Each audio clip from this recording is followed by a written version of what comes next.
Sino po naniniwala isang araw, alaala na lang ang payo ng mga magulang mo sa'yo?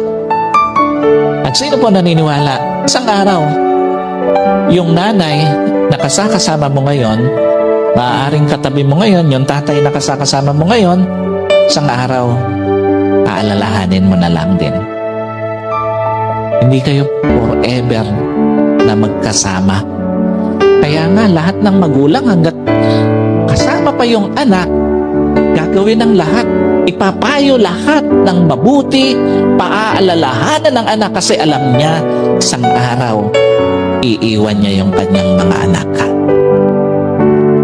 Isang araw, hindi lang payo ng mga magulang mo ang magiging alaala.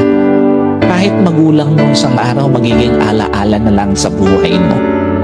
Kaya nga napakapalad mo kung may magulang ka pa ngayon na kasama, may magulang ka pa ngayon na nagpapayo sa'yo, may magulang ka pa nagpapaalala sa'yo. Kasi one day, wala na yan sa tabi mo. Yung mga payo niya, alaala na lang din sa buhay mo.